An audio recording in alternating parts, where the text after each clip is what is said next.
ये हमें समझने की जरूरत है, क्योंकि हमारे लोगों ने जो युद्ध लड़े इस देश के लिए, हमारी क्या बलिदानी थी, कुर्बानी थी, हमारा क्या इतिहास था, या हमारा यहाँ क्या था, राज था, कैसा था, कब था। हमारे लोग सिर्फ लिखना नहीं जानते थे। क्या नहीं जानते थे? लिखना नहीं जानते थे। बाकी वो आविष्कार तो पूरी दुनिया में हमने किया, मगर वो लिखना नहीं जानते थे। लिखना कौन जानते थे? जो आज हमें मार रहे हैं उन्होंने लिखा कि ये युद्ध हमने लड़ा पर आप इसमें सेना थे। क्या थे? युद्ध हमने लड़ा मगर सेना कौन थी? आप थे। हमारे बाप मरे तो आप सब, बाकी कोई बात नहीं, मगर हमारे जो बाप थे वो स्पेशल मरे, ऐसा उन्होंने लिखा। और ये जमीन है हमारे बाप की, आप यहां रह सकते हो, ऐसा उन्होंने लिखा। क्या लिखा? और हमने स्वीकार किया। यही हुआ ना? कोई गलत तो नहीं है? हाथ खड़ा करो। तो हम लोगों को इतिहास लिखा गया नहीं ढंग से, ना हमारे लोगों ने स्थापित किया। जैसे हमारे लोग शहीद हुए तो उनकी मूर्ति नहीं लगी,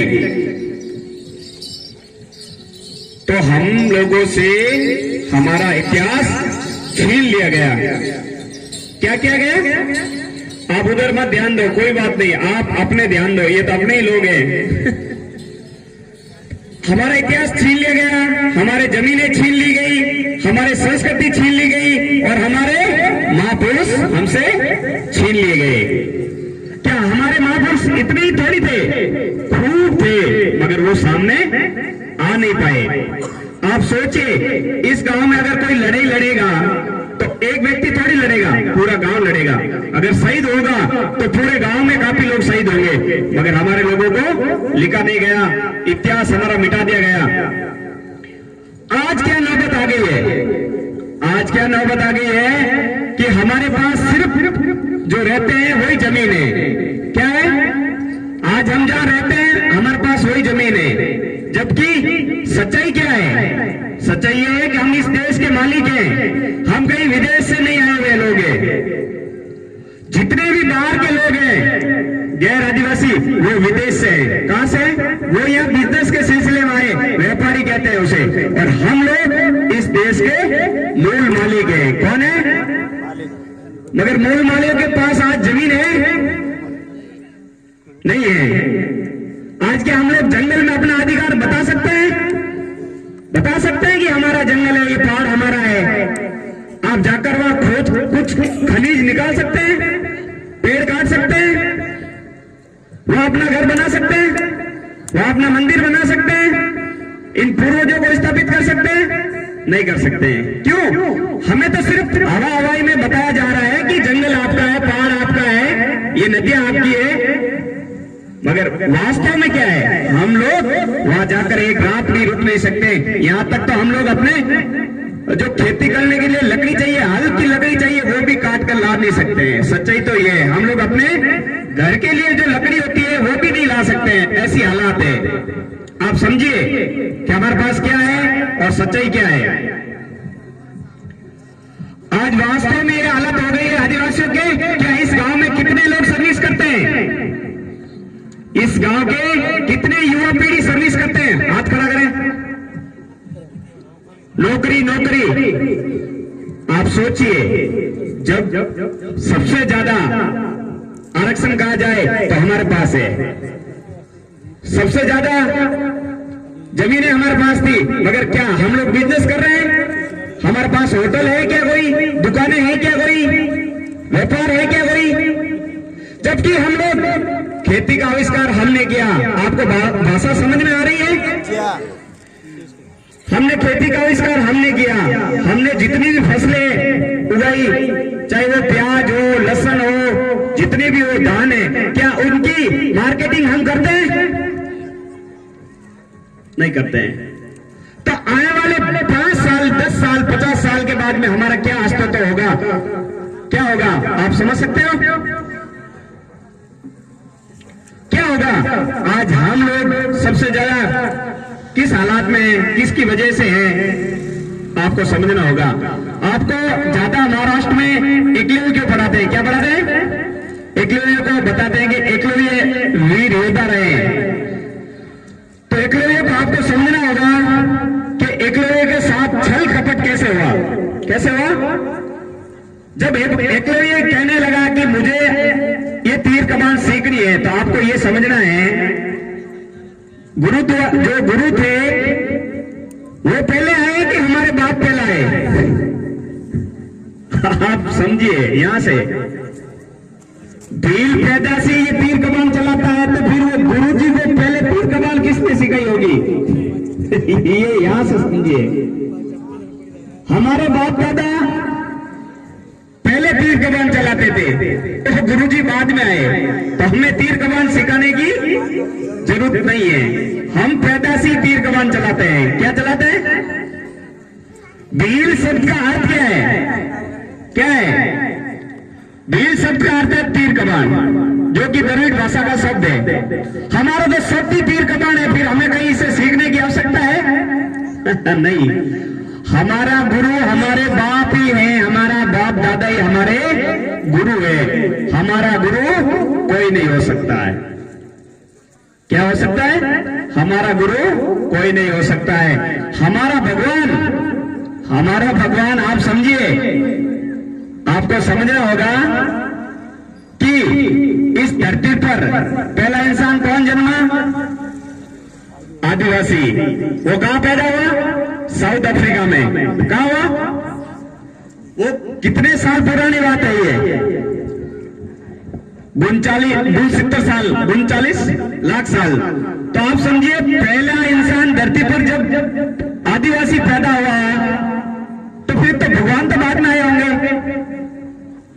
हम किसकी पूजा कर रहे हैं? जो पहले आए वो या बाद में उनकी? आदिवासियों का कोई गुरु नहीं होता है, कोई भगवान नहीं होता है सिवाय माँ बाप के। किसका? सिवाय माँ बाप के कोई भगवान नहीं होता, कोई गुरु नहीं होता है। आज जो आप पत्थर पूजते हो, पत्थर पूजने का मतलब बताता हूं आपको। पत्थर का मतलब होता है जब हमारे बड़े बुजुर्ग या हमारे घर के किसी सदस्य की मौत होती है, तो हम क्या करते हैं? पहाड़ पे उनको गाड़ते हैं। क्या करते हैं? गाड़ते हैं। और गाड़ने के बाद में ऐसे एक पत्थर रख देते हैं। क्या करते हैं? पत्थर रखते हैं। उससे हमें यह पता चलता है कि हमारे पूर्वज यहाँ गाड़े हुए हैं। और इसी के पास में जैसे महिला है बुजुर्ग, तो इसके पास में जो पुरुष होगा उसको हम गाड़ेंगे ताकि उनको खुशी प्राप्त हो। तो हम लोग पत्थर पूजते नहीं है। पत्थर सिर्फ क्या है? निशानी है। हम पूजते किसे? पीपल को, पेड़ को। जब बरसात नहीं होती है तो हम लोग खेती में आका तीज को समझते हो आप? आका तीज को हम लोग अपने हल को पूजते हैं। किसको पूजते हैं? पेड़ को इसलिए पूजते हैं कि हम लोगों का जो जीवन है, खान पान है, जो सब्जियां हैं, हमारे जो घर बनाने के संसाधन है, वो सब किससे प्राप्त होते हैं? हमें पेड़ से।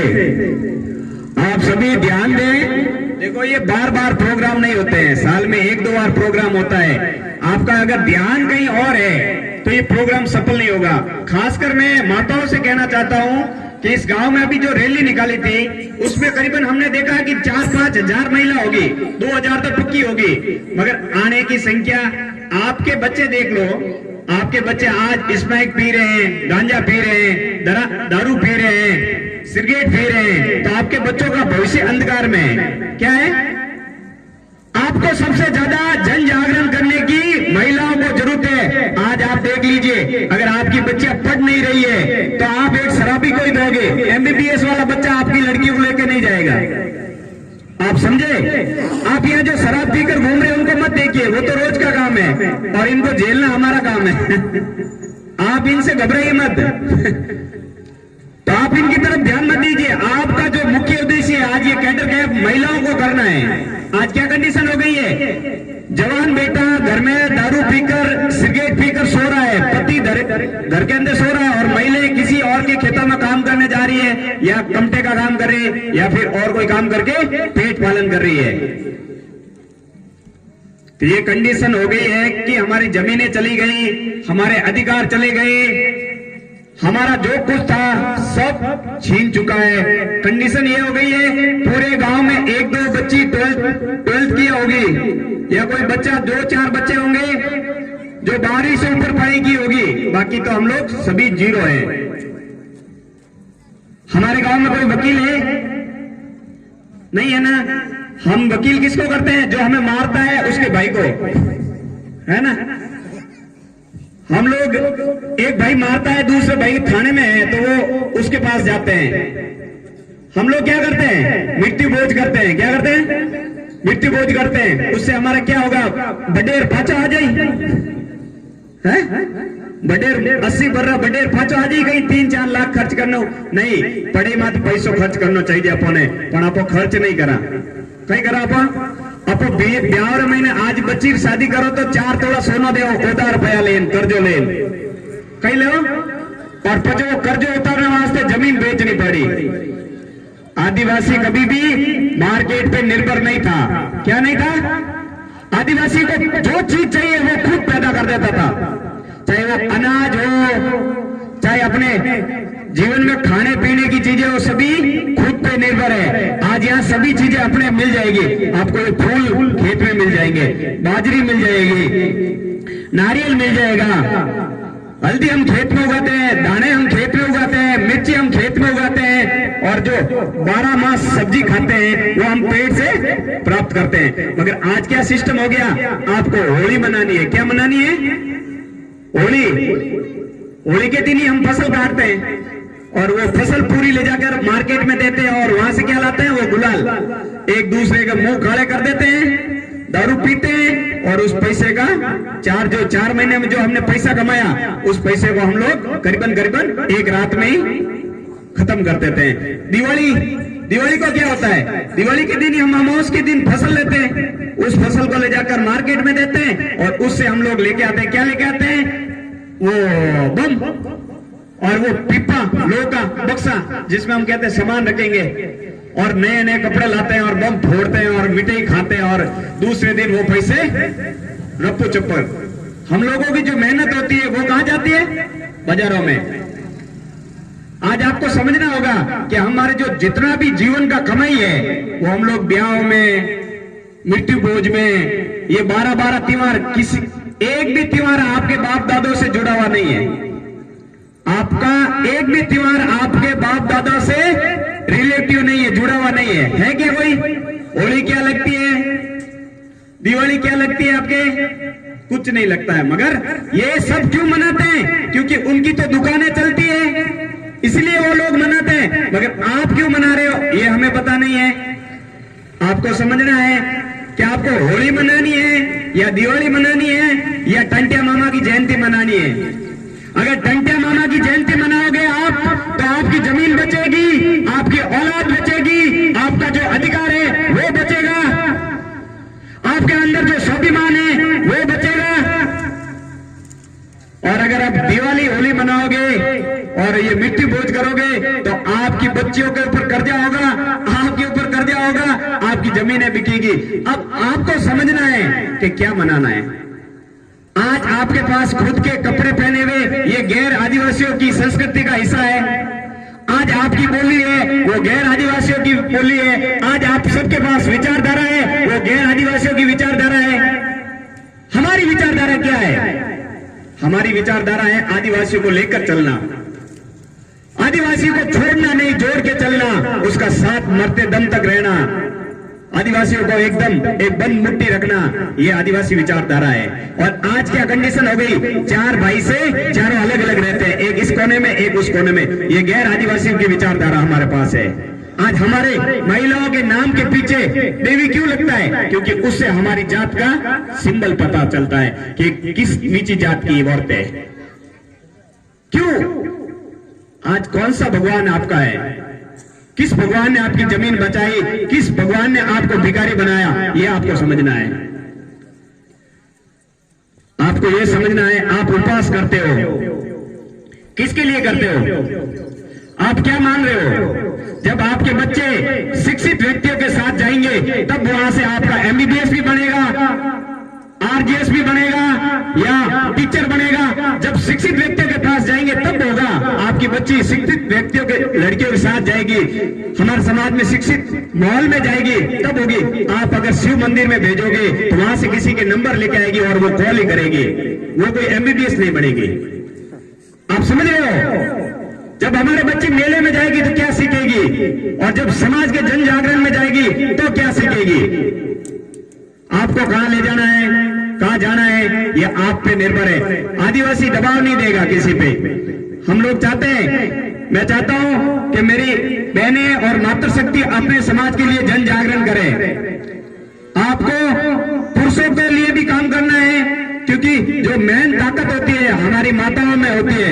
पूरा घर जो संभालती है, परिवार जो संभालती है, वो माता संभालती है।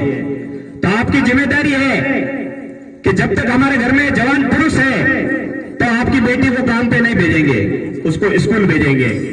आपके बेटी के लिए सोने की जरूरत नहीं है, दहेज की जरूरत नहीं है, उसके अंदर संस्कार और शिक्षा की जरूरत है। आपका भले झोपड़ी होगी, छोटी झोपड़ी होगी, मगर आपकी बच्ची को दिल्ली से आकर भी एक आईएएस आरपीएस ले जाएगा, अगर अच्छी शिक्षा और अच्छे संस्कार होंगे तो। मैं ज्यादा तो टाइम नहीं ले रहा हूं, हो गया? हाँ, तो आपकी हर साल कालीबाई की जयंती मनाइए ताकि बच्चियों में जुनून आए। महापुरुषों की जयंती मनाइए, और ये जो भगवान वाला फंडा है समझकर आपको, आपके ऊपर है, जैसा चाहे आप वैसा